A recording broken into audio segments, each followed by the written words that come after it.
I never imagined her eyes could hold the same longing I had carried for years. It happened quietly, on an evening that seemed no different from the rest, until the moment I let the truth slip out. What she whispered back unfastened every wall between us, and in an instant, the ground beneath my life shifted. From that night forward, nothing about us could return to what it once was. My name is Nathan. I'm 32, a man who lives in a modest town tucked along the river.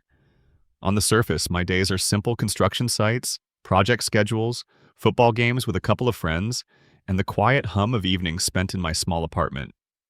But beneath the ordinary rhythm of my life, there was a constant pull towards someone who had become far more than a companion.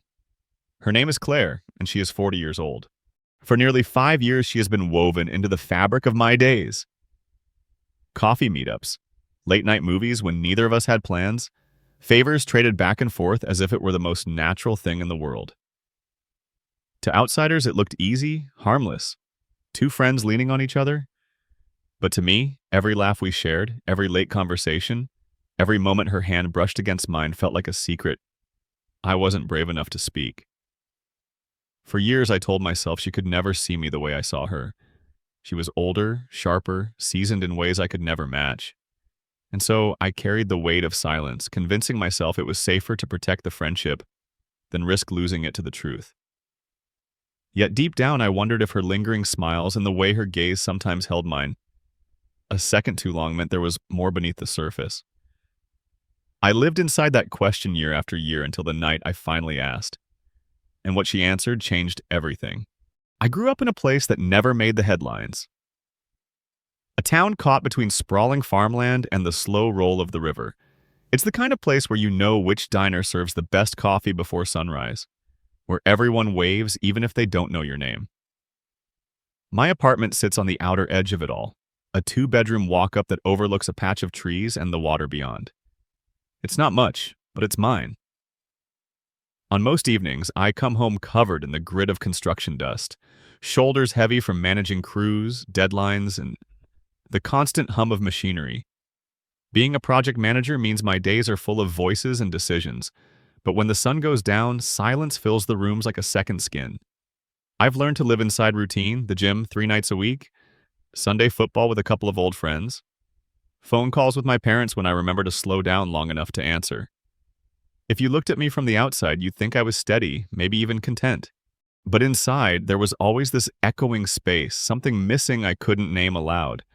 Claire slipped into my life without fanfare. We met at a barbecue thrown by mutual friends.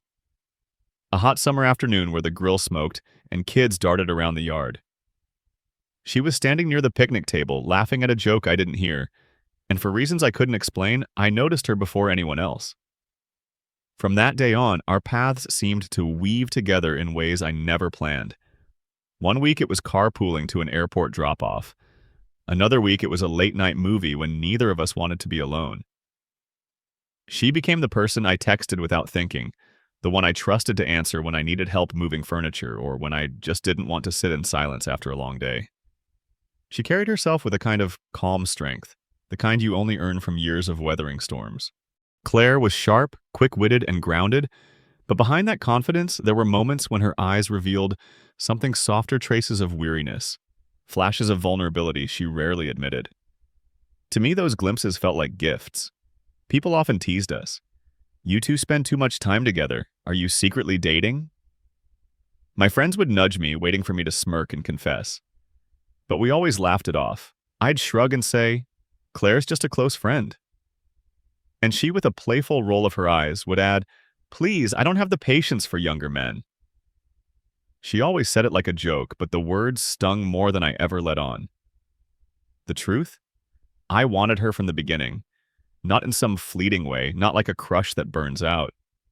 It was deeper, slower, like a fire that never dimmed, no matter how hard I tried to smother it. I told myself it was impossible, that she was beyond my reach, that I should be grateful for the friendship we had. So I buried the feelings, pressing them down beneath years of coffee shop talks, long drives, and quiet nights when she leaned close to me, our shoulders brushing like it was nothing. But those moments lived in me long after they passed. Sometimes I wondered if she felt the same flicker I did. The way her smile lingered too long. The way her hand would rest near mine on the table, not quite touching, but close enough to burn. Yet each time I built up the courage to say something, I meowed, convinced I'd lose her completely if I did. And so life went on steady on the outside, restless on the inside, always circling back to the same truth I couldn't speak. It happened on an evening that carried no promise of change. The week had chewed me up endless phone calls, a site running behind schedule, tempers flaring among the crew. By Thursday night, I was running on fumes when Claire's text arrived. Simple as ever. Made too much pasta. Come over if you're hungry. That was her way casual invitations that seemed ordinary, though to me they always felt like doorways into something I wanted, but never named. When I walked into her kitchen, she was barefoot, hair pulled back, wearing an old sweatshirt that had probably seen better days. To anyone else, it was nothing. To me, she looked like home. She waved a wooden spoon in my direction and teased, "You look like you got run over by a cement truck." I laughed, pretending the weight of the week hadn't followed me in, and hung my jacket over a chair. Dinner was simple spaghetti tossed with her homemade sauce, a bottle of red wine she insisted we finish. We talked about work, about a documentary she'd watched, about a mutual friend who had just announced an engagement. The conversation was easy, the kind of rhythm that years of friendship had made natural. But then, somewhere between bites of pasta and sips of wine, she sighed, spinning her fork slowly as if winding herself up for something heavier. "You know what's strange?" she said, eyes fixed on the table. "All the decent men I meet are either unavailable or too young to bother with." The words slid into me like a spark against dry tinder. Maybe it was the wine, maybe the years of silence, maybe just the way her voice softened when she said it. But suddenly I couldn't hold the truth back any longer. My chest tightened, and before I could second-guess myself, the words escaped. "What if I asked you out? On a real date?" For a heartbeat, the world stopped. Her fork froze midair. My stomach plummeted, and panic surged. What had I just done? I nearly tripped over myself to laugh it off, to take it back. But then she set the fork down slowly, rested her elbow on the table, and tilted her head, studying me with eyes I couldn't read. "Nathan," she said, her voice almost a whisper, "what took you so long?" The air thickened, and I swear I forgot how to breathe. My mind scrambled, trying to make sense of her words. She wasn't joking. She wasn't brushing it off. She had been waiting. "You mean," I started, but she cut me off with a quiet laugh, the kind that carried both relief and amusement. "Do you honestly think I've been spending all this time with you just for movie nights and airport drop-offs? I was waiting for you to finally say something." For years, I had convinced myself I was imagining the signs, that I was a fool for hoping. And here she was, dismantling every wall I had built. I leaned back, dragging a hand over my face, part stunned, part furious at myself for wasting so much time. "You could have said something," I muttered. "And risk chasing you off?" she teased, though her eyes softened. "I wasn't sure you even saw me that way." "I've seen you that way since the first day," I admitted, my voice unsteady but honest. Saying it aloud felt like exhaling after holding my breath for years. Her smile shifted then, not the easy grin of a friend, but something quieter, gentler, vulnerable. She reached across the table and placed her hand over mine. Her fingers were warm, steady, a silent reassurance that the door I'd been afraid to open was finally wide. We didn't lunge into anything dramatic that night. No sweeping kiss, no declarations shouted like in a movie. Instead, we sat there hand in hand, piecing together years of unsaid truths. She told me the night she thought I was about to confess, the times she almost did herself. I admitted the evenings I rehearsed my words but swallowed them instead. It was like uncovering a second history layered beneath the one we'd been living, a story written in silence until now. By the time I left, the streets were empty, the air sharp with cold, but I felt weightless. Her words, "What took you so long?" echoed in my head like a refrain. For the first time in years, I wasn't carrying a secret. I was carrying a beginning. The next morning, I woke with the strange sense that maybe I had dreamt it all. Her voice soft, teasing, certain. "What took you so long?" played in my head like a line from a film I wasn't sure I'd actually lived. All through the day, I drifted through work as if my body was on autopilot, while my thoughts stayed fixed on her kitchen table, on the warmth of her hand over mine. Then my phone buzzed. A message from Claire. "Hope you slept. Dinner tomorrow my treat." I must have read those words a dozen times, each one a reminder that, no, I hadn't imagined it. Something between us had shifted, and this time it wasn't going back. That Friday night, we met at a little Italian place tucked off Main Street. We'd been there before, countless times, but this time felt different from the start. Usually, we sat across from one another, trading jokes like siblings in on some private gag. But that night, the air carried a weight I hadn't noticed before, like an electric charge humming under the surface. Claire arrived in a black dress I'd seen her wear once before, years back. I had never looked at it the way I did now. When she caught me staring, she raised her eyebrow and smirked. "What's on your mind?" I swallowed, my throat dry. That we wasted far too much time pretending we were just friends. Her expression softened. She swirled her wine slowly, her gaze searching me like she was measuring the depth of my conviction. "I was scared," she admitted. "You're younger. You've got choices ahead of you I don't. I didn't want to be the anchor that kept you from moving forward." "Anchor?" I shook my head, leaning forward. "Claire, you're the reason I have moved forward. You've been the steady part of my life for years." She didn't respond right away, just looked at me as if weighing whether to trust my words.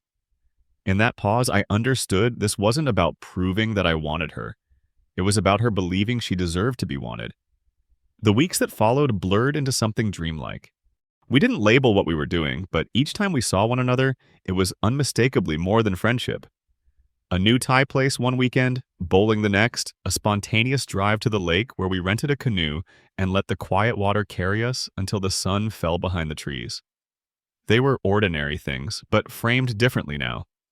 No longer me tagging along as her friend, but us testing the fragile edges of something more. And yet, with every spark of joy came the flicker of doubt. One night, sitting side by side on her couch, she turned to me, her face uncharacteristically serious. "Do you ever think you'll regret this?" The question knocked the air out of me. Regret what? Being with me. I'm not in my 20s. I don't want children anymore. I don't want to start life over. One day you might wake up and realize you wanted something I can't give you. Her words cut deeper than I expected because I knew she meant them. I thought about it carefully, not rushing to fill the silence. Finally, I said, "Do you think I don't know how old you are?" I knew from the day we met, and it never mattered. What matters is you. Always has been. She listened, but her eyes still carried the weight of doubt.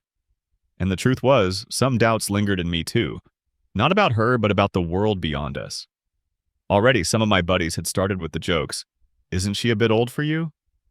I laughed them off in the moment, but later, lying awake, their words replayed in my head. I realized our story wasn't just about us.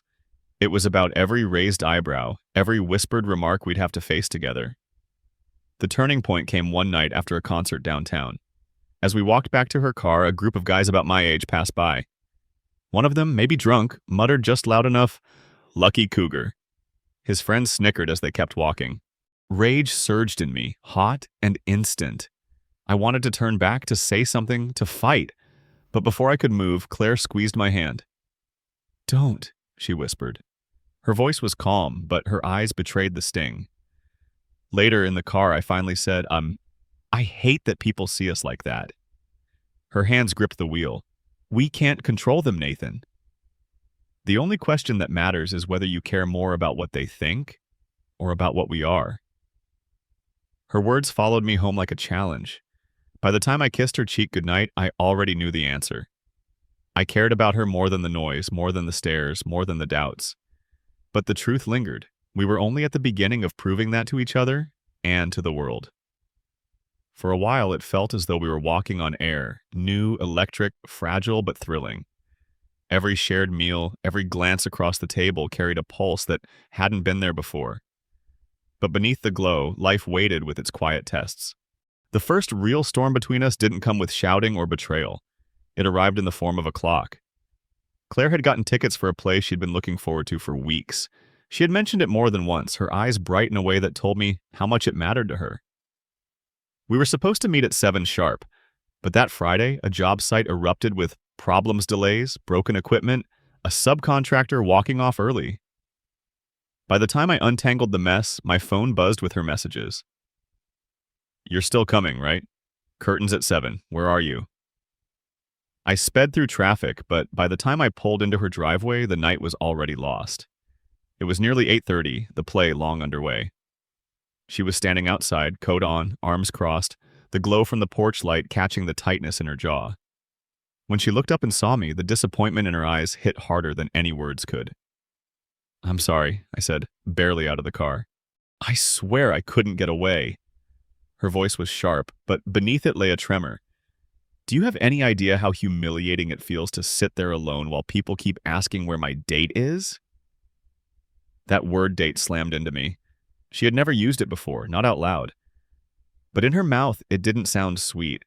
It sounded like an accusation. "Claire, I didn't do this on purpose," I pleaded. "You know how work can be—" "You always have an excuse," she cut in, softer now, but weary, like someone tired of fighting battles alone. "This is what I was afraid of. That I'd mean more to you in theory than in practice." Her words burned. "That's not fair." "You mean more to me than anything. Then prove it," she said, her voice breaking just slightly. Because tonight, it didn't feel that way. For a moment, silence stretched between us, heavy and final. She turned toward her door, and panic gripped me. I stepped forward, lowering my voice. "If I didn't care, I wouldn't be standing here. I should have found a way to be on time. I hate that I let you down, but don't think for 1 second that you don't matter to me. You're the one thing I can't lose." Her shoulders rose and fell with a deep breath. Slowly, she turned back, her expression softening, though her eyes still glistened.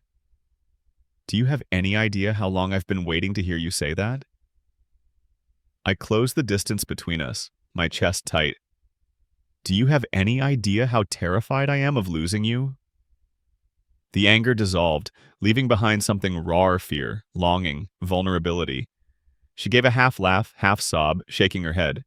"God, we're ridiculous." Inside, the house was quiet. Instead of arguing more, we sank onto her couch in silence. She leaned against me, her head resting on my shoulder, and whispered, "I snapped because I was scared. Scared you weren't as serious as I am, that I'd fall harder than you and end up alone." Her honesty pierced me. I wrapped an arm around her, steadying us both. "Claire, I've already fallen." "I'm not going anywhere." That night wasn't about passion or dramatic reconciliations. It was about truth, messy, uncomfortable, but real. For the first time, we faced the possibility of breaking apart, and instead of retreating, we chose to stay. When I left the next morning, the air between us felt changed. We weren't just two friends fumbling into something more. We were two people who had seen each other's cracks and decided to keep building anyway. Spring crept into our lives, almost unnoticed warmer evenings. Blossoms opening along the sidewalks, the river thawing into restless movement again.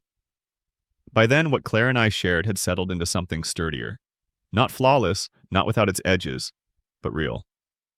We had weathered our first fight, admitted our fears, and come out the other side still reaching for each other. Quietly, steadily, we were building a life together, though few people knew it yet. At first, we kept things under the surface. Not because we were ashamed, but because the weight of questions felt heavier than either of us was ready to carry. But secrets have a way of pressing outward, and eventually they break through. It happened on a Sunday afternoon at a backyard barbecue hosted by mutual friends, the same kind of gathering where we had first met years earlier. The air smelled of charcoal and grilled meat. Kids darted around the yard with sticky fingers and water balloons. I was standing by the grill flipping burgers when I felt her hand slip into mine. Not under the table, not hidden in the dark. Out in the open, where anyone could see. My heart jolted. Heads turned almost instantly. One of my buddies shot me a grin, eyebrows climbing, while someone else leaned close to whisper something I couldn't catch. For a split second, I braced myself for the sting of judgment. But Claire didn't flinch. She simply tightened her grip, her fingers steady against mine. Her eyes met mine, calm and certain, and she said under her breath, just for me, "This is us." Let them think what they want. In that moment, it clicked. We had spent so long tiptoeing around what others might say that I'd forgotten the simple truth. What we had was ours, not theirs. And the only way forward was together, openly. The ripple spread quickly. Some people smiled, genuinely happy. Others frowned, puzzled. But the stares no longer mattered. By choosing not to hide, we had already won the only battle that counted. From that day forward, life with Claire wasn't about shadows, it was about building something in the light. Of course, going public came with its challenges. My parents were the first to react, not with anger, but with surprise. One evening, my mother sat me down, her voice gentle but concerned. "Nathan, are you sure? You're still young. You could—" She trailed off, the implication clear that I could choose someone closer to my age, someone who might give me a different kind of future. I didn't let her finish. "I am sure," I said firmly. "She's the one I want." Over time, my family saw what I saw, the way Claire steadied me, the way happiness softened the rough edges I'd carried for years. Slowly, they welcomed her, not as an unexpected choice, but as the right one. Claire had her own circle to navigate. Some friends teased too easily, throwing out lines about robbing the cradle. At first, those comments stung her, though she hid it well. One evening, she admitted it hurt more than she liked to let on. But then, with a shrug, she said, "If they can't see what we have, that's on them." I'm done apologizing for being happy. Together, we began weaving the threads of a shared life, small plans that felt enormous in their promise. Weekend trips out of town, a joint savings account. Conversations about buying a place closer to the lake, somewhere that felt like ours. Nothing rushed, nothing forced, just step after step in the same direction. On her porch one quiet evening, after dinner and a glass of wine, I finally confessed what I had held back for years. I was terrified to ask you out. I thought you'd laugh at me, or worse, that you'd walk away." She turned toward me, her smile soft, eyes glowing in the porch light. "I wasn't going anywhere, Nathan. I was waiting for you to catch up." I laughed, shaking my head. "I still can't believe I almost missed this." She leaned in, kissed me lightly, and whispered the words that had become ours. "What took you so long?" That phrase, once a question, had transformed into a promise, a shared refrain, a reminder that love doesn't always arrive with fireworks. Sometimes it waits quietly, years in the making, until two people are finally brave enough to claim it. After the barbecue, something shifted permanently. We weren't tiptoeing anymore. We were us, no disclaimers, no disguises. Life together wasn't a fairy tale, but it carried a rhythm that felt right. It was messy in places, tender in others, and steady enough to make me believe we had found something worth fighting for. Claire and I settled into the small rituals that shape a shared life. She hated the way I left my work boots by the front door, dust trailing across her clean floors.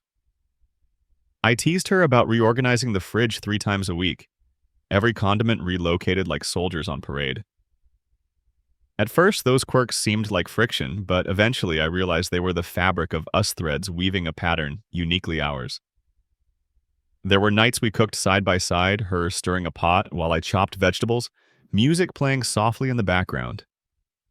Other nights we sat in silence on the porch, a glass of wine between us, watching the river catch the moonlight. It didn't need to be grand. The quiet, ordinary moments were what stitched our days together. But alongside the laughter and warmth, the world outside our front door still found ways to creep in. Jokes from acquaintances, sideways glances at restaurants, questions from relatives that weren't meant to hurt but did. Sometimes the weight of other people's opinions settled heavy on her shoulders. One night, after someone had made another thoughtless remark, she sat at the kitchen table, staring at her hands. "Do you ever wonder if this will be too much?" she asked. Her voice was steady, but I could feel the tremor underneath. I reached across and covered her hand with mine. "What's too much?" "Loving you, never." She exhaled slowly, like she wanted to believe me but still wrestled with shadows that had nothing to do with us and everything to do with the world we lived in. The truth was, I felt the pressure too. My buddies had cooled their teasing, but sometimes their silences spoke louder than their words. And yet, every time I looked at Claire, I knew that none of it mattered enough to change my choice. We began planning for the future, not in sweeping declarations, but in quiet steps. A joint savings account. Weekend drives to look at houses near the lake. Daydreams about a porch big enough for family dinners. Laughter spilling into the night air. These weren't fantasies. They were blueprints for a life we were building together. Still, doubt had its moments. One evening, I told her the truth I had buried for years. I almost never asked. I thought you'd laugh at me, or worse, walk away. She turned toward me, her smile soft but steady. I wasn't going anywhere, Nathan. I was waiting for you to realize it. That night, her words settled deep inside me. She had been waiting. Through the jokes, the years of silence, the moments when we stood so close to the edge of something more but never jumped, she had been there, steady, patient. And now that we had stepped across that line, we weren't turning back. We learned to carry both the sweetness and the storms. Love wasn't about never fighting, never doubting. It was about choosing each other, over and over, even when the world whispered otherwise. And each time we did, I felt the ground beneath us grow stronger. Looking back now, I realized love didn't come crashing into our lives like a storm. It crept in, brick by brick, built on laughter and silence, on honesty and mistakes, on the choice to stay when walking away might have been easier. Claire and I were not perfect. We never tried to be. What we found was something sturdier. Real, flawed, and unshakably ours. By summer, the people around us had adjusted. My parents, once hesitant, saw the way she steadied me, how happiness had softened the rough edges I carried for too long. Friends who once made careless jokes began to treat her not as a curiosity, but as part of my life. Some didn't change their tune, but by then it hardly mattered. We had stopped living for their approval. On evenings when the day had worn us both thin, we would sit on her porch, side by side, watching the river catch the fading light. Those were the moments when the weight of everything, the doubts, the whispers, the years we had lost to silence seemed to fall away. One night, with a quiet laugh, I finally told her, I've almost missed this. I almost let fear steal everything from us. She turned toward me, eyes warm, her hand slipping into mine. But you didn't, she said. Then she leaned closer, her voice dropping to that intimate tone only I ever heard. What took you so long? We both laughed, but beneath the laughter was something else, an unspoken vow, a reminder that sometimes the best things wait for us to be brave enough to reach for them. That line, once a question, had become our signature, the thread stitching our story together. It wasn't about regret anymore. It was about gratitude that we hadn't let each other slip away. Our life wasn't wrapped in cinematic flourishes. It was the sound of her humming while she cooked, the way her hand always found mine when we crossed the street, the notes she left on the counter when I left early for work. It was the arguments about dishes, the reconciliation over glasses of wine, the long drives with no destination. Only the comfort of her presence beside me.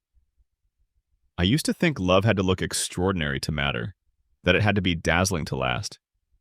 But with Claire, I learned it's the opposite. Love is in the ordinary, the little acts of choosing again and again. And when I think of the years I spent silent, afraid of what might be lost, I don't feel regret anymore. I feel relief that I finally found the courage to speak, and that she was still there waiting. If there's anything our story has taught me, it's this.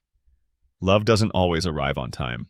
Sometimes it lingers at the edge of your life, patient and steady, until the day you are brave enough to open the door. And when you do, you realize it had been yours all along.